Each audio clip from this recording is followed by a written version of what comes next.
भारत को गाजा में इजरायल के नरसंहार युद्ध को रोकने के लिए प्रभावी कूटनीतिक कदम उठाने चाहिए। जमात-ए-इस्लामी हिंद। अस्सलाम वालेकुम वरहमतुल्लाह। आदाब, गुड आफ्टरनून। जमात इस्लामी हिंद की ओर से इस मंथली प्रेस मीट में मैं आप सभी का इस्तकबाल करता हूँ, आप सभी का स्वागत करता हूँ। इस वक्त प्रेस मीट में चार अहम इश्यूज, चार अहम मुद्दे हमारे सामने हैं। सबसे पहले तो आप जानते हैं कि यूनियन बजट आया है, तो यूनियन बजट पर कुछ बात जमात इस्लामी की तरफ से रखी जाएगी। इसी के साथ साथ आप जानते हैं कि broadcasting service regulation bill consultation के प्रोसेस में है। ये bill primarily last year introduce किया गया था और उसके बाद इलेक्शन के यूपी में जितने भी मदारिस हैं, दीनी मदारिस हैं, जो रिलीजियस मदारिस हैं मुसलमानों के, उनकी मैपिंग होगी। उस मैपिंग के बाद जो अनरिकॉग्नाइज्ड मदारिस हैं उनको लेकर 2 डायरेक्टिव्स दिए गए हैं और इस बात की कोशिश की जा रही है कि फोर्सफुली मदरसे में पढ़ने वाले बच्चों को रेगुलर स्कूल्स में शिफ्ट कराया जाए। और चौथा मसला फ़लस्तीन और गज़ा को लेकर है, जहां क्राइसिस आज भी जारी है। तो इन 4 विषयों पर चर्चा होगी इस प्रेस कॉन्फ्रेंस में। मोहतरम अमीर जमात इस्लामी हिंद सैयद सादतुल्लाह हुसैनी साहब और जमात इस्लामी हिंद के उपाध्यक्ष मोहतरम सलीम इंजीनियर साहब प्रेस को आप लोगों को संबोधित करेंगे। तो मैं मोहतरम अमीर जमात इस्लामी हिंद से गुजारिश करूंगा कि वो इन 4 मुद्दों पर अपनी बात रखें। नई दिल्ली, 3 अगस्त मासिक प्रेस कॉन्फ्रेंस को संबोधित करते हुए जमात-ए-इस्लामी हिंद के अमीर सैयद सादतुल्लाह हुसैनी ने फिलिस्तीनी लोगों के साथ एकजुटता व्यक्त की और कहा कि विश्व के न्याय प्रिय लोग और मुसलमान इजरायल द्वारा छेड़े गए नरसंहार युद्ध के खिलाफ प्रतिरोध स्वरूप फिलिस्तीनियों के साथ कंधे से कंधा मिलाकर खड़े हैं। उन्होंने कहा कि गजा पट्टी में अब तक इजरायली सेना द्वारा 38,000 से अधिक फिलिस्तीनी मारे गए, जिनमें से अधिकांश बच्चे और महिलाएं हैं। दी लैंसेट का अनुमान है कि गाजा में मरने वालों की वास्तविक संख्या 186,000 तक हो सकती है। 80,000 से अधिक लोग घायल हुए हैं। ये सामूहिक मृत्यु सभ्य दुनिया की पैनी दृष्टि के नीचे हो रही है। इजरायल ने प्रत्येक अंतर्राष्ट्रीय मानवीय कानून का उल्लंघन किया है तथा स्वयं को इस ग्रह का सबसे दुष्ट, क्रूर और असभ्य शक्ति साबित किया है। हालिया घटना पूर्व फिलिस्तीनी प्रधानमंत्री इस्माइल हनिया की शहादत है। ये सभी कूटनीतिक और मानवीय मानदंडों का स्पष्ट उल्लंघन है। हमें विश्वास है कि इस्माइल हनिया की शहादत फिलिस्तीनी स्वतंत्रता आंदोलन को और मजबूत करेगी तथा उत्पीड़ित फिलिस्तीनी लोगों के अधिकारों की बहाली में सहायता करेगी। ये भी उल्लेखनीय है कि इजरायली राजनीतिक और सैन्य नेताओं पर स्पष्ट सबूतों के आधार पर गंभीर युद्ध अपराध के आरोप लगाए गए हैं। ये आरोप प्रमुख अंतर्राष्ट्रीय संगठनों जैसे human rights watch, amnesty international, संयुक्त राष्ट्र मानवाधिकार उच्चायुक्त कार्यालय OHCHR तथा विशेष संयुक्त राष्ट्र समितियों द्वारा लगाए गए हैं। इस संघर्ष ने पश्चिम के बचे खुचे नैतिक मुखौटे को भी उतार दिया है। राहत की बात है कि ये दोहरे मापदंड उनके अपने देशों की जनता के सामने भी स्पष्ट हो गए हैं, जैसा कि विश्व पटल पर इजरायल के खिलाफ व्यापक विरोध और अशांति से स्पष्ट है। जमात-ए-इस्लामी हिंद संयुक्त राष्ट्र और अंतर्राष्ट्रीय समुदाय से आग्रह करती है कि वे तुरंत कार्रवाई करें, युद्ध विराम का आदेश दे और सुनिश्चित करें कि फिलिस्तीन को इजरायल के रणभेदी और क्रूर शासन से स्वतंत्रता और मुक्ति मिले।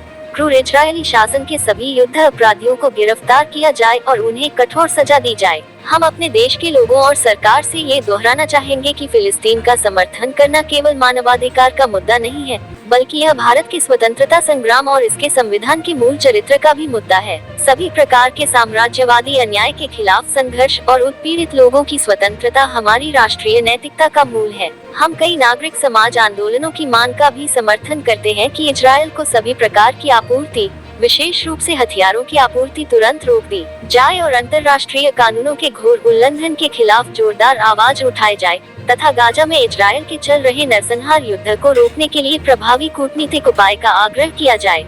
केंद्रीय बजट 2024-25 पर चर्चा करते हुए सैयद सादतुल्लाह ने कहा कि केंद्रीय बजट एक महत्वपूर्ण कार्य है जो देश की आर्थिक नीतियों को संचालित करता है और इसका उपयोग व्यापक आर्थिक चुनौतियों को स्थिर करने के साथ साथ आम आदमी की जरूरतों को पूरा करने के लिए किया जाना चाहिए। इस उद्देश्य के अनुरूप केंद्रीय बजट 2024-25 का आकलन करते हुए हमें लगता है कि बजट 2024-25 भारत के गरीबों, उपेक्षितों, अनुसूचित जातियों, जनजातियों तथा धार्मिक अल्पसंख्यकों को कोई राहत नहीं देता है। ऐसा लगता है कि बजट का उद्देश्य समाज के केवल एक वर्ग को लाभ पहुंचाना है। बजट सरकार के सबका विकास नारे के प्रति असंवेदनशील रहा है, क्योंकि अल्पसंख्यकों की कई योजनाओं के बजटीय आवंटन में भारी कटौती की गई है। ये दुर्भाग्यपूर्ण है कि अल्पसंख्यक कार्य मंत्रालय को कुल बजट का मात्र 0.06% ही आवंटित किया गया है। हम उम्मीद करते हैं कि बजट का कम से कम 1% अल्पसंख्यकों के कल्याण पर खर्च किया जाएगा। व्यापक आर्थिक नीति के स्तर पर हमारा मानना है कि ये बजट संकुचनकारी प्रकृति का है। बढ़ती अर्थव्यवस्था के इस चरण में हमें विस्तारवादी दृष्टिकोण की आवश्यकता है। राजस्व में पर्याप्त वृद्धि हो रही है, फिर भी व्यय में वृद्धि नगण्य है। ये संकुचनकारी दृष्टिकोण बेरोजगारी, मुद्रास्फीति और असमानता की स्थिति को और बढ़ाएगा। सरकारी व्यय में कटौती की गई है, जिसके परिणाम स्वरूप सामाजिक क्षेत्रों के आवंटन में कमी आई है। बजट का एक और चिंताजनक पहलू यह है कि विभिन्न सब्सिडी में कटौती की गई। असमानता के भयावह स्तर के बावजूद बजट अमीरों का समर्थन करने वाला और बड़े कॉर्पोरेटों की ओर अनुचित रूप से झुका हुआ है। जमात-ए-इस्लामी हिंद का मानना है कि कल्याणकारी योजनाओं के लिए धन जुटाने हेतु भ्रष्टाचार पर अंकुश लगाने के उपायों की आवश्यकता है। साथ ही धनवानों पर प्रत्यक्ष करों में वृद्धि तथा गरीबों पर मुद्रास्फीति के प्रभाव को कम करने के लिए अप्रत्यक्ष करों में कमी की आवश्यकता है। सरकार को दलितों, पिछड़े वर्गों, अनुसूचित जातियों एवं जनजातियों तथा अल्पसंख्यकों, विशेषकर मुसलमानों के कल्याण के लिए प्रतीकात्मक संकेतों के बजाय ठोस योजनाओं और पर्याप्त बजट के साथ विशेष उपायों और नीतियों को लागू करना चाहिए। हमें ऋण के प्रति अपने दृष्टिकोण को कम करने का प्रयास करना चाहिए तथा ब्याज मुक्त अर्थव्यवस्था की ओर बढ़ना चाहिए। ऋण पर ब्याज की अत्यधिक दरों पर सख्ती से अंकुश लगाया जाना चाहिए। हम सरकार से आग्रह करते हैं कि वह बड़े पैमाने पर ब्याज मुक्त माइक्रो फाइनेंस और ब्याज मुक्त बैंकिंग को बढ़ावा दे। इससे अर्थव्यवस्था को बढ़ावा मिलेगा, रोजगार का सृजन होगा और सामाजिक अशांति कम होगी। प्रसारण सेवा विनियमन विधेयक 2024 पर चिंता व्यक्त करते हुए जमात के अमीर ने कहा कि हम प्रसारण सेवा विनियमन विधेयक 2024 के मसौदे पर चिंता व्यक्त करते हैं, क्योंकि इसमें प्रेस पर सेंसरशिप और प्रतिबंधों की आशंका है। विधेयक का उद्देश्य देश में प्रसारण क्षेत्र के लिए एक व्यापक कानूनी ढांचा स्थापित करना है, लेकिन ये चिंताएं वैध है कि इसके परिणाम स्वरूप ओवर द टॉप OTT प्लेटफॉर्मों पर सेंसरशिप, डिजिटल मीडिया की स्वतंत्रता का क्षरण और विनियमन के संबंध में अस्पष्टता हो सकती है। विधेयक के मसौदे में कार्यक्रम और विज्ञापन संहिता के उल्लंघन पर केंद्र सरकार को सलाह देने के लिए एक प्रसारण सलाहकार परिषद के गठन का प्रस्ताव रखकर सूचना के विनियमन के लिए एक पिछले दरवाजे से सेंसर बोर्ड बनाने का प्रावधान है। विधेयक में समाचार और समसामयिक कार्यक्रमों को नए प्राप्त या उल्लेखनीय कार्यक्रम के रूप में परिभाषित किया गया है, जिसमें मुख्य रूप से सामाजिक, राजनीतिक, आर्थिक या सांस्कृतिक प्रकृति की हाल की घटनाओं के बारे में विश्लेषण शामिल है। ये बहुत ही स्पष्ट और व्यापक है तथा इसमें ऐसे सामग्री निर्माता भी शामिल हैं जो प्रसारकों की पारंपरिक धारणा में फिट नहीं बैठते। ये पहली बार है कि समाचारों को केंद्रीय फिल्म प्रमाणन बोर्ड से प्रेरित व्यवस्था के अधीन किया जाएगा, जो आमतौर पर सिनेमा के लिए आरक्षित है और इससे पूर्व सेंसरशिप का मार्ग प्रशस्त हो सकता है। विधेयक के मसौदा अनुसार इसके प्रावधानों का अनुपालन न करने पर विषय वस्तु सेंसरशिप, अनिवार्य माफी, प्रसारण पर अस्थायी रोक और जुर्माना जैसे दंड का प्रावधान हो सकता है। बार बार अवज्ञा की स्थिति में प्रसारक का पंजीकरण रद्द किया जा सकता है। जमात केंद्रीय सूचना एवं प्रसारण मंत्रालय से आग्रह करता है कि वह सभी हितधारकों के साथ वास्तविक परामर्श करे और विधेयक के प्रावधानों में संशोधन करे। मदरसों से छात्रों को जबरन सरकारी स्कूलों में स्थानांतरित करने के संबंध में सैयद सादतुल्लाह ने कहा कि जमात-ए-इस्लामी हिंद उत्तर प्रदेश में विभिन्न हथकंडों द्वारा धार्मिक मदरसों की स्थिति और पहचान को प्रभावित करने के साथ साथ शिक्षा क्षेत्र में हस्तक्षेप करने के प्रयासों की कड़ी निंदा करती है। धार्मिक शिक्षा न केवल प्रत्येक व्यक्ति का मौलिक अधिकार है, बल्कि एक बेहतर समाज के लिए आवश्यकता भी है। ऐसी स्थिति में न तो सरकार और न ही सरकारी संस्थानों को यह नैतिक और संवैधानिक अधिकार है कि वे इस्लामी मदरसों में अपनी मर्जी से पढ़ रहे छात्रों को जबरन हटाकर दूसरे नियमित स्कूलों में स्थानांतरित कर दें। संविधान के अनुच्छेद 30(1) के तहत अल्पसंख्यकों को अपने स्वयं के शैक्षणिक संस्थानों की स्थापना और प्रबंधन करने का मौलिक अधिकार है। इसी तरह RTE अधिनियम ने भी मदरसों को अपनी व्यवस्था स्वतंत्र रूप से चलाने का अधिकार दिया है और छात्र इसका लाभ उठा सकते हैं। ऐसे में मदरसों में NCPCR जैसी संस्थाओं का हस्तक्षेप एक गैरकानूनी और असंवैधानिक कृत्य है। बच्चों की वास्तविक समस्याओं को नजरअंदाज कर यह संस्था अनावश्यक रूप से ऐसे मामले में हस्तक्षेप कर रही है जो इसके दायरे से बाहर है।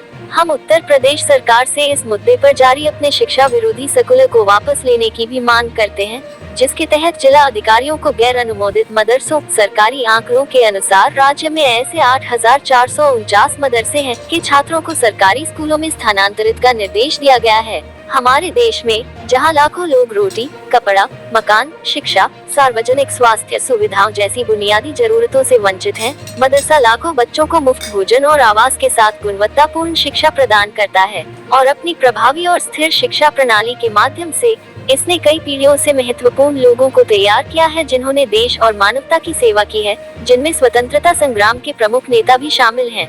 इस पृष्ठभूमि में राज्य सरकार का यह आदेश न केवल मदरसों की स्थिर ऐतिहासिक व्यवस्था को प्रभावित करने का एक शर्मनाक प्रयास है, बल्कि लाखों छात्रों और उनके अभिभावकों के अधिकारों पर एक असंवैधानिक हस्तक्षेप भी है। हम देश के सभी न्यायप्रिय नागरिकों से अपील करते हैं कि वे इस एक तरफा क्रूर कार्रवाई के खिलाफ आवाज उठाएं और इसे रोकें।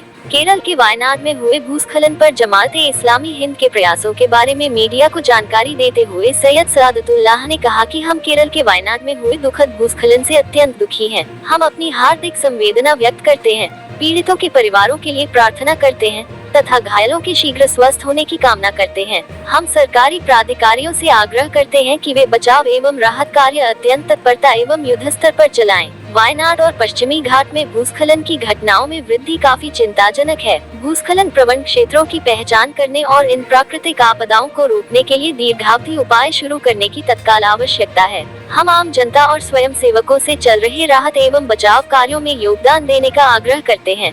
जमात के स्वयं सेवकों ने पहले ही अपने प्रयास शुरू कर दिए हैं तथा केरल और अन्य स्थानों से J8 सदस्य भूस्खलन से प्रभावित लोगों की सहायता के लिए हर संभव प्रयास करने के लिए प्रतिबद्ध हैं।